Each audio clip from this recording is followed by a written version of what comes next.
The room was cold, clinical, drenched in the sterile light of a 1,000-year-old bureaucracy. High General Rorthan, supreme strategist of the Elvari Ascendancy, stood at the center of the Galactic Council's war chamber. His frame, regal tall, lined with glistening war medals, shuddered ever so slightly as the holorecorder flared to life. He inhaled, letting the breath rattle through his twin-lunged chest. "This is not a formal report. This is a confession." The silence that followed was devoured by 100 attentive species, each one more disturbed by his tone than the war statistics, now irrelevant, on the scrolling walls behind him. Rorthan continued, "We believe the humans to be a fractured species. Brutal, yes. Emotional, certainly, but tactically inferior. Primitive. Clumsy." He paused, his eyes narrowing. "We were wrong. And the worst part is, we weren't even wrong in the way we thought we'd be." He motioned, and a playback began. A distorted field of stars. An alien battlecruiser loomed across the void, all razor curves and violet shields. Below, a small, rusted human carrier drifted lazily toward them, leaking coolant and Earth pop music. "Is that Bon Jovi?" whispered an Elvari officer in the footage. The scene froze. "That was our first warning sign," Rorthan muttered. The footage resumed. The human ship powered up briefly, not to fire, but to broadcast.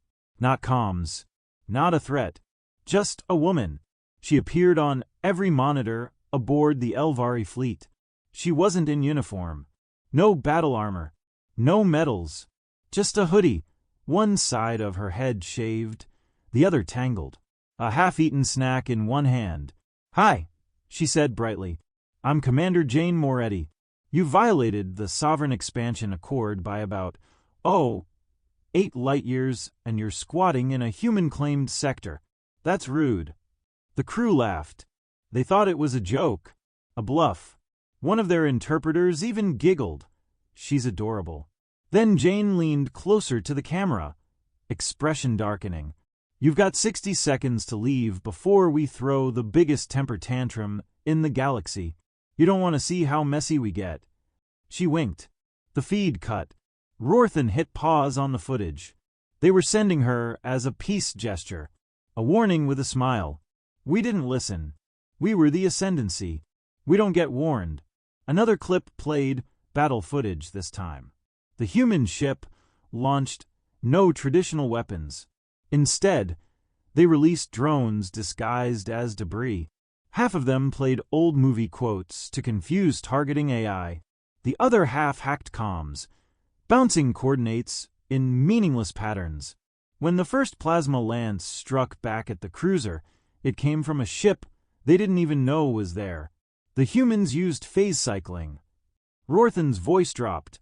"The technology we thought they hadn't discovered for another 2 centuries. They modified ours. Made it smaller, dirtier, angrier." The council murmured. "I remember thinking, this can't be war. It's performance art." The battle ended in under 7 minutes.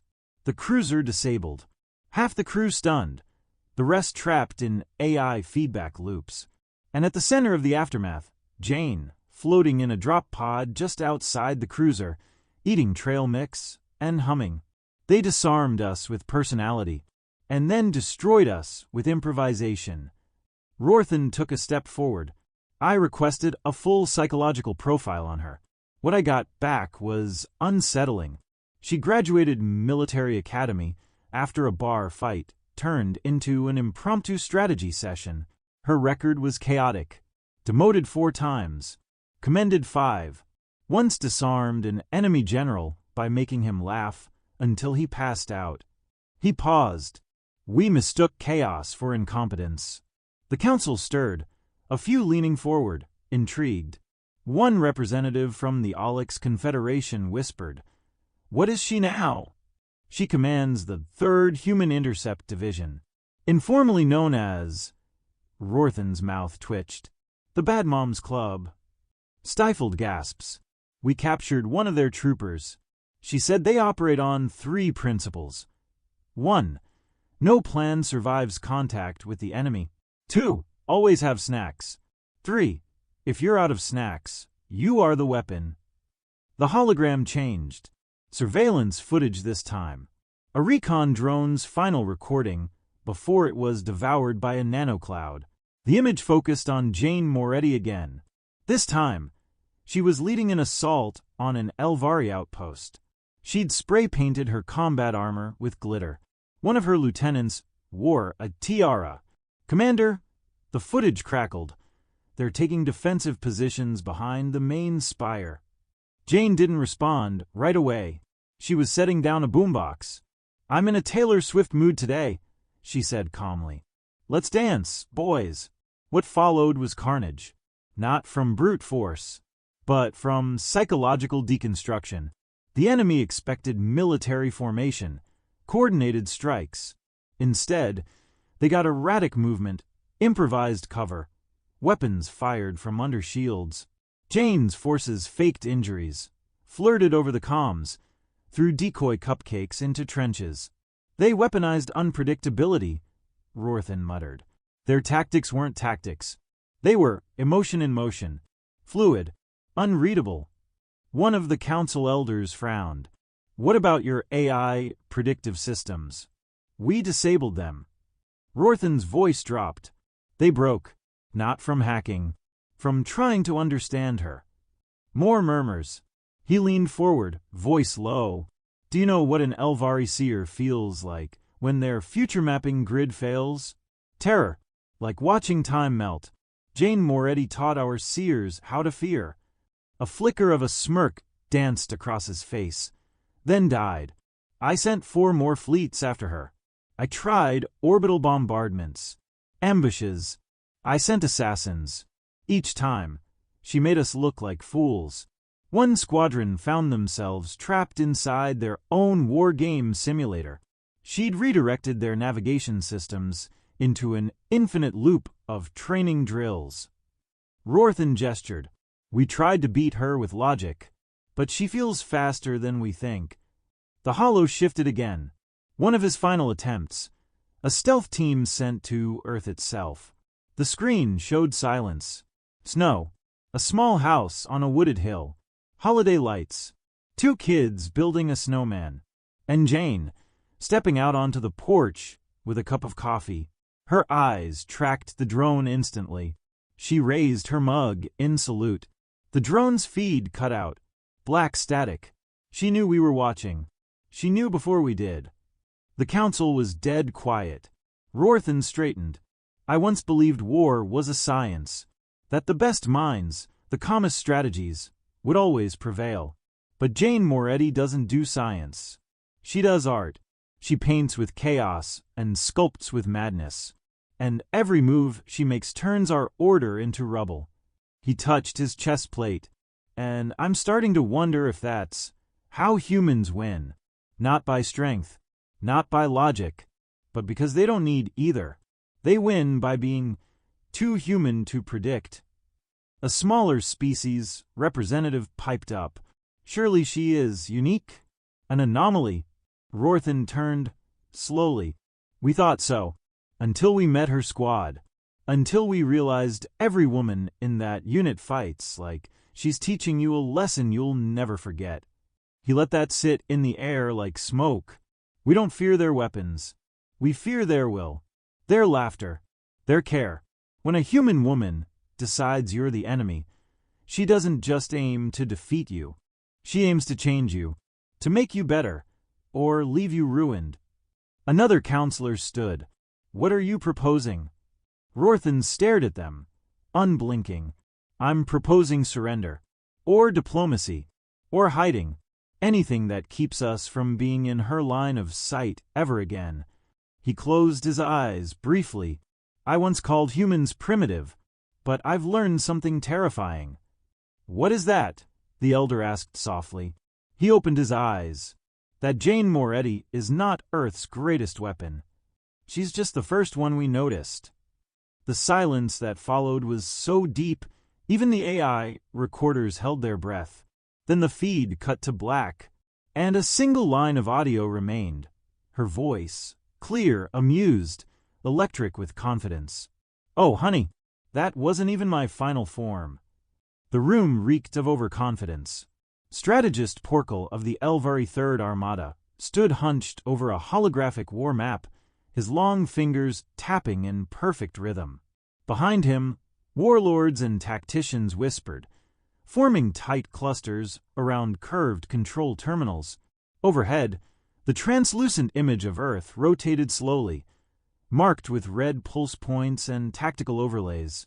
"She's not a threat," Porkle insisted, drawing a perfect spiral of predicted human movement patterns.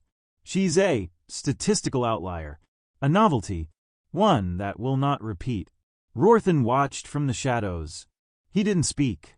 "Not yet," Porkle continued. "The first encounter was a failure of discipline, not strategy. A woman wielding sarcasm and snack food is not a military threat. This Jane Moretti, she's a performance act. Anomaly." Rorthan's voice was quiet, but it shattered the room. "You keep calling her an anomaly.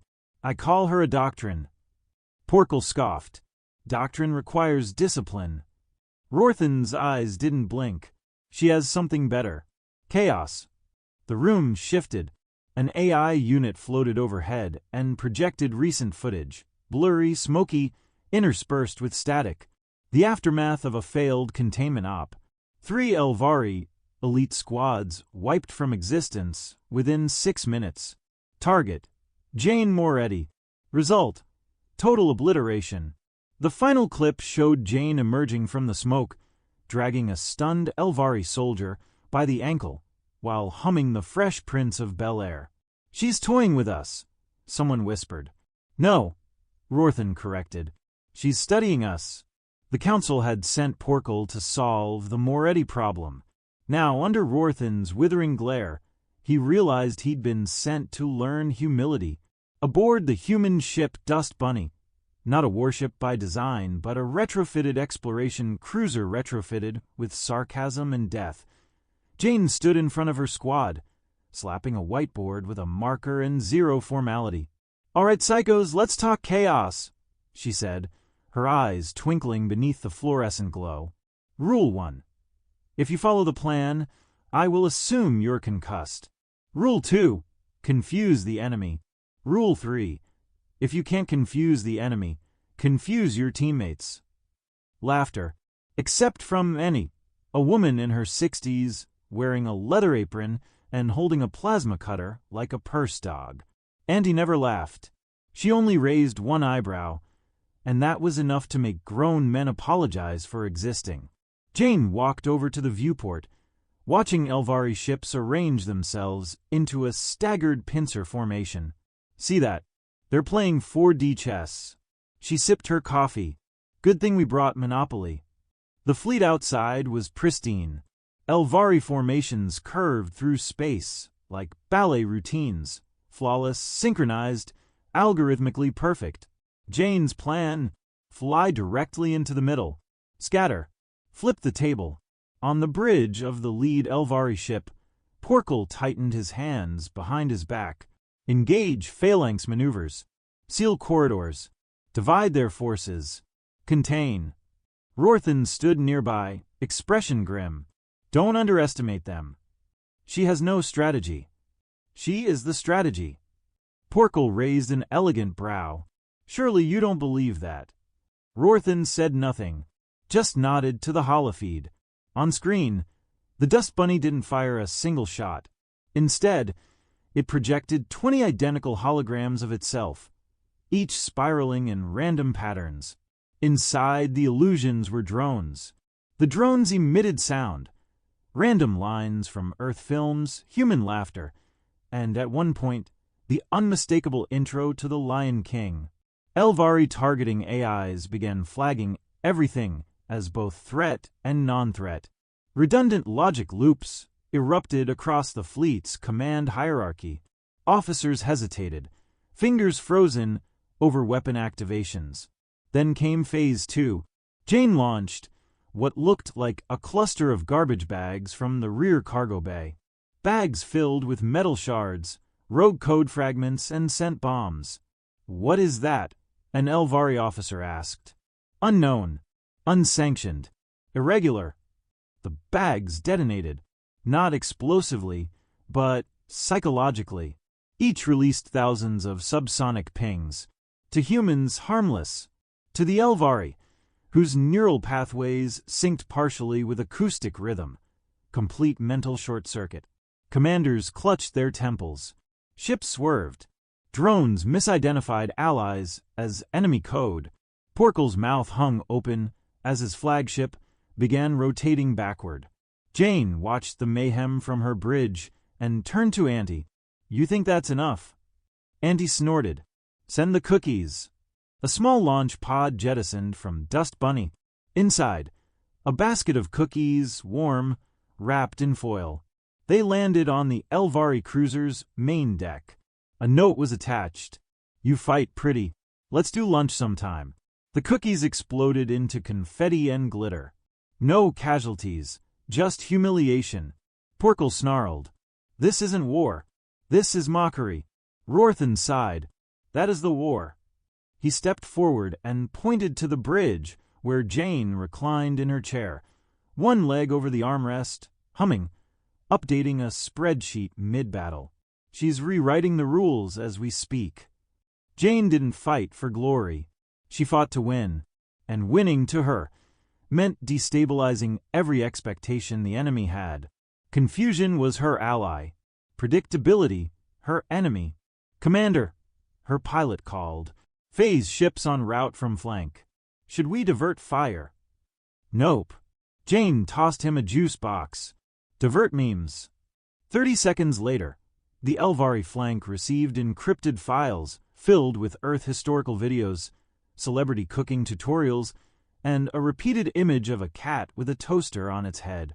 Their visual processing systems began to crash, not from data overload, but from trying to understand the intent behind it. Porkel slammed his fists down. "Where are their formal ranks? Their unit codes? Their formation identifiers?" "They don't have any," Rorthan said simply. "She changes the names weekly, sometimes daily, just to mess with us." Jane leaned into her mic, to the very serious, very pointy alien ships outside. "We're gonna finish up here and head home for taco night. But if you're still feeling spicy, we've got a karaoke machine and a lot of unresolved trauma. Come get some." Her crew cheered. The Elvari silence was deafening. On board the Dust Bunny, Annie slouched into the captain's seat while Jane reviewed messages from Fleet Command. A request to brief Earth Command. A complaint from Logistics about unauthorized drone weaponization. A note from her sister. "Mom says to stop stealing the good knives for battle. They're not for aliens. They're for potlucks." Jane replied with a picture of herself dual-wielding those same knives in combat stance. Tongue out, eyes wide. Caption: "Tell Mom I'm making salad." She turned serious only when alone, stepping into the war nest. A private room filled with projection maps, quantum models, and photographs taped to walls with sticky notes like "We can't let them learn this, and they think we're stupid good." She stared at a file labeled Alien Predictive AI Status Offline. "Thought would break them," she whispered. Turns out laughter worked faster. Back aboard the Elvari fleet, Porkel collapsed into a chair, his pride in shreds. Rorthan stood beside him, arms crossed. "They call her chaotic, but it's more than that." Porkel looked up, defeated. "She fights with empathy, humor, human messiness. We build perfect systems. She builds stories, and we don't know how to defend against stories." "You mean deception?" "No," Rorthan replied. "I mean narrative. She lets us write the beginning. Then she rewrites the middle. And by the end, she's made herself the protagonist of our war." The room pulsed with emergency lights. Rorthan activated the comm. "All units, fall back. We're not fighting a soldier. We're fighting an idea." Porkel swallowed his pride and muttered, "Then what do we do?" Rorthan's gaze lingered on Earth's glowing outline in the distance. "We learn to adapt. or we become footnotes in her story. The dust bunny veered off, spinning lazily like a cosmic joke, blaring Eye of the Tiger over hijacked frequencies. Inside, Jane tossed her jacket over the command chair and pointed to a wall. "Auntie," she said, "new motto?" Auntie nodded, uncapping a permanent marker. She scrawled it slowly, deliberately, across the top of the chaos board. "If it's stupid and it works." It wasn't stupid. They all stood for a moment, reading it. Then Jane smirked. "Now let's go remind them what stupid looks like." As the dust bunny slipped into phase and vanished from Elvari scanners, a single encoded message remained behind on their fleet-wide screens. One line, bright, blinking, and signed with a lipstick print emoji. "You brought order to a gunfight. Bad move, sweetheart." The stars above the planet Zuras, 9 shimmered unnaturally, rippling like a heat mirage as cloaked ships phased into high orbit. They didn't decloak. They didn't broadcast. They simply waited, silent, patient, precise. Inside the lead vessel of the Elvari Superiority Fleet, Supreme Coordinator Lyrian studied the battlefield with the intensity of a surgeon about to slice into a living organism. 30 elite warships, 70 precision drones, 2 entire corps of genetically optimized super soldiers preloaded in drop pods, each calibrated for one objective: eliminate Commander Jane Moretti. Her continued existence had become a galactic embarrassment. Her tactics had humiliated fleets, ruptured confidence in the Council's supremacy, and, worst of all, gone viral. The Elvari Propaganda Initiative had been unable to scrub the footage of Moretti's Taco Tuesday declaration of war, or the meme where she neutralized a squadron by seducing their targeting AI with cat videos and absurd poetry. "This ends now," Lyrian said, her voice like polished glass. "We take her out. We break the doctrine." "Agreed," came the collective reply. Meanwhile, on the planet's surface, in a dust-blown trench surrounded by scorched rubble and the husks of what had once been an Elvari sensor station, Jane Moretti tied her hair into a loose bun, chewing a piece of mint gum and humming a tune from Top Gun. Her jacket was stained with plasma burns, her boots mismatched. A sliver of tape on her shoulder armor read, in big block letters, "Chaos Wrangler." Behind her, her squad gathered, half eating, the other half placing makeshift explosives inside hollowed-out alien statues. There was no traditional formation, just barely controlled entropy, controlled by her.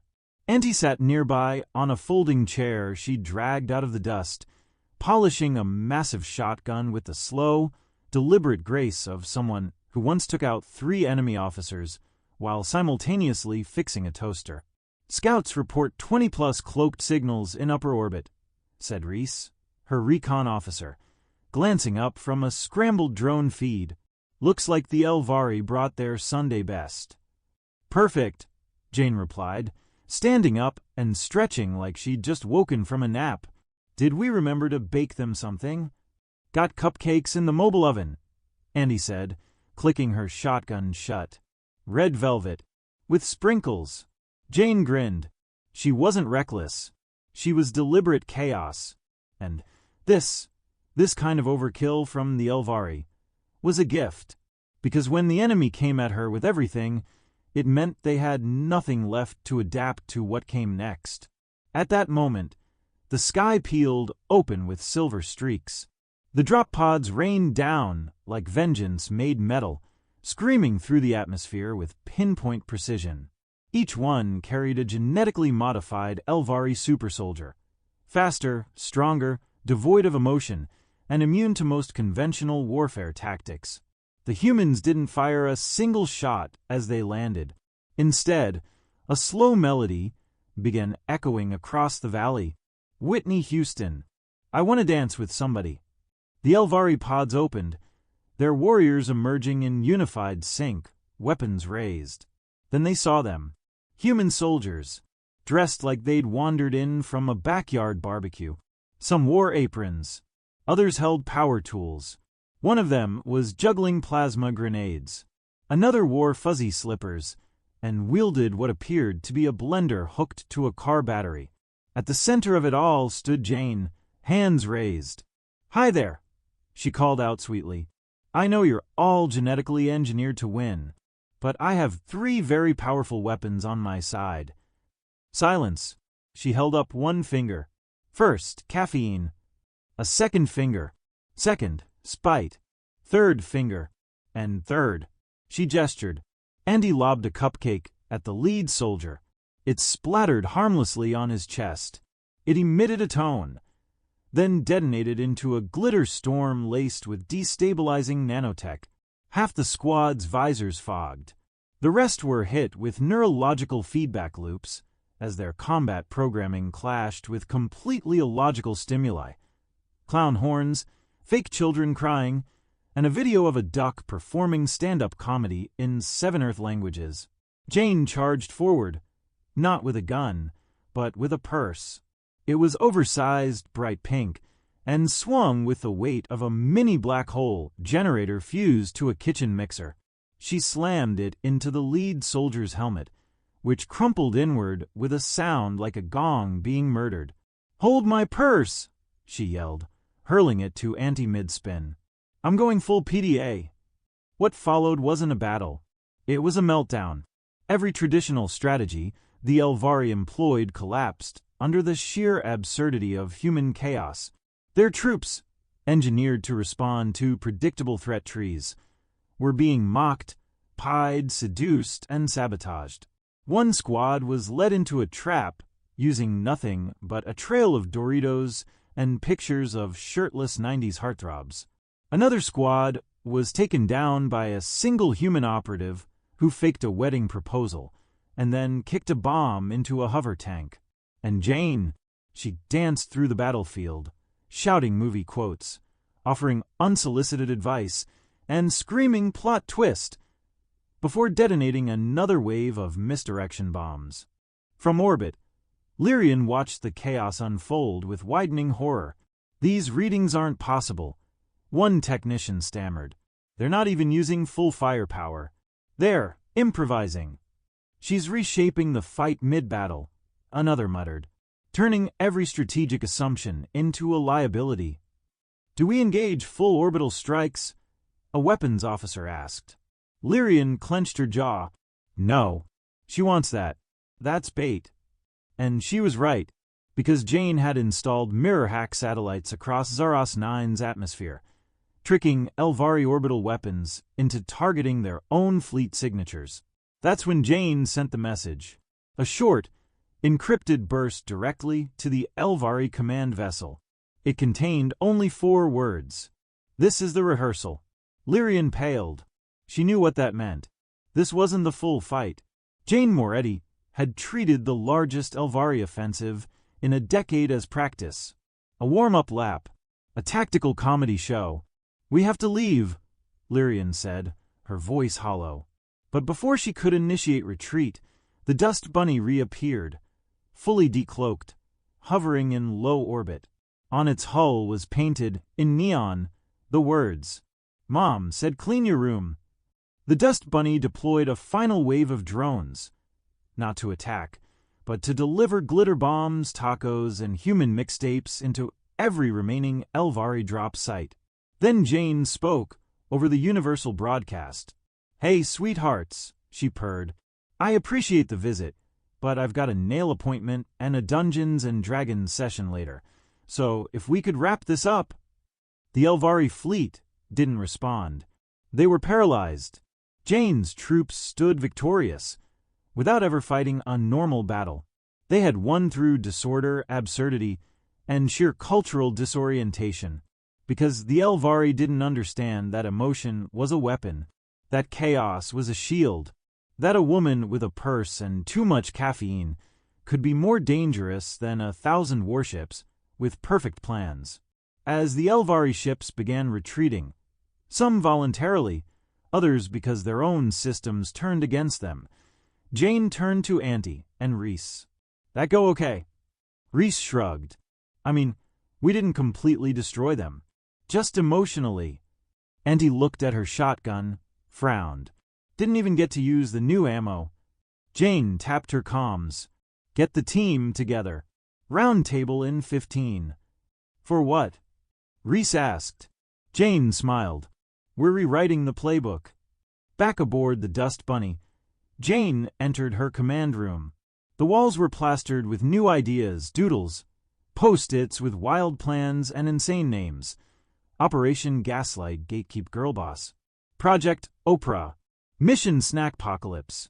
She stared at the map of known Elvari systems and whispered, "They're still fighting the war they understand." Her fingers traced a red circle around an unexplored region marked only with a question mark and the phrase, "Do not disturb. We're going there next." She stepped back, her eyes sharp, her posture loose but alert. They're learning that humans can't be predicted, but they still don't know the worst part. Auntie leaned in the doorway. "What's that?" Jane grinned. "We haven't even gotten weird yet." The doors of the Galactic Tribunal hissed open. Hi, General Rorthan stepped inside alone. His armor bore no insignia today. His posture, once straight as a blade, now leaned forward slightly, like gravity had increased just for him. He no longer carried weapons, only memory. The council chamber, cavernous and cold, was filled with delegates from 37 sentient species, but their voices were silent. Every eye fixed on Rorthan as he approached the central platform, as if his very presence might collapse what remained of their assumptions. He reached the dais and paused. A quiet chime signaled the recording's initiation. He didn't wait for a question.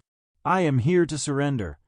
Gasps rippled through the chamber, not because of the words, but because of who said them. Rorthan, the undefeated architect of the Pharos campaign, the butcher of the Hadrian line, the same general who once proclaimed that humanity was a loud, inefficient accident of biology. He looked older than his cycles. His second pair of eyelids didn't blink. His voice carried the edge of something cracked. "I am not surrendering our fleets, or our empire. I am surrendering our illusions." The lights dimmed. A projection began behind him. Scenes collected from a dozen engagements. Dust. Fire. Screaming. And always, always, the same figure at the center. A human woman. Unarmored. Unapologetic. Unpredictable. Commander Jane Moretti. Rorthan turned to face them all. "You do not understand what she is. You still think of her as one of them. Just another human officer. But you're wrong. She is more than a soldier. More than a strategist. She is evolution weaponized." The footage changed. Clips from the Zaros 9 engagement. Human soldiers wielding chaos like a sixth sense. Laughter in the middle of battle. Mismatched uniforms. War cries mixed with pop lyrics and sarcasm. Tactical absurdity resulting in total dominance. She shattered our logic. With cupcakes, she dismantled centuries of doctrine using misdirection, culture references, and what she calls vibes. He stepped forward, voice growing sharper. "You don't understand her, because you don't understand Earth. You don't understand women like her, and that is why we are losing." A member of the council, a crystalline being from Sector Valek, finally spoke. "Is she unique?" Rorthan stared at the image of Jane frozen mid-combat, mid-laugh, hair tied back, blood and glitter on her armor. "She was the first one we noticed. She's not the only one. Not even close." A new set of images, played now. Grainy intelligence captures. Different women. Different roles. A general who led her fleet by emotional telepathy. A field medic who caused an enemy commander to defect through a single conversation. A logistics officer who turned supply chains into traps with nothing but forged invoices and forged relationships. They were shaped by the worst environment in the quadrant, Rorthan said. A planet that attacks its inhabitants every day. They were taught to survive chaos, to weaponize empathy, to learn through contradiction. He breathed deep. To the Elvari, war is a dance of patterns. To them, war is jazz. Improvised. Ugly. Alive. There was no smugness in his tone. Only respect. And fear. I led 6 campaigns against Commander Moretti. I used every strategy the Ascendancy had forged in 10,000 years. None of them worked. None of them lasted. Because she doesn't fight to win. She fights to change the shape of the board. Another delegate stood. A skittering alien from the Hydrax spires. Then destroy her planet. End her kind. Rorthan turned slowly. Do you think we didn't try? Silence returned. We sent planet killers. Earth misdirected half of them into each other. We tried bioplagues. They modified their own immune responses in real time. We even tried temporal destabilization. He held up a data fragment, the logs of the failed chronosabotage. They beat us, by accident. One of their high school students built a time dampener as a science project. She said she just wanted to be a little more punctual. Laughter. Somewhere in the chamber, someone laughed, then realized they were laughing in fear. You still think they're like us, Rorthan said, louder now. You look at their species, and you see inefficiency, noise. But I tell you now, humans excel in chaos. And they're women. He hesitated, as though trying to find a word that didn't exist. They master it. He turned back to the footage. Jane standing in front of her soldiers, all women, all smiling like they were about to crash a wedding and a funeral at the same time. No matching insignias, no fixed chain of command, but power, raw, pure. She redefined command. She leads through instinct and storytelling. She doesn't give orders. She gives momentum. Rorthan reached into his armor and pulled something out. A small, cracked piece of human tech. A child's toy. A plastic unicorn head attached to a grenade pin. We found this embedded in one of our dreadnought's reactors. Labeled for emergencies or boring parties. He looked up, voice quiet again. She's teaching her people to enjoy war. A holographic transcript unfolded. A recovered recording from inside Jane's ship. A personal message. If I die, make sure Auntie gets my stash of gummy bears. Also, somebody tell the Elvari commander that I never stopped thinking his cheekbones were hot. I just didn't want to make it weird while we were shooting at each other. The room froze. She jokes before battle, cracks wise while wounded, holds funerals where she reads poetry, and then beats up enemy scouts during the eulogy. She turns pain into propulsion. A pause. Commander Jane Moretti is not just a problem for our fleet.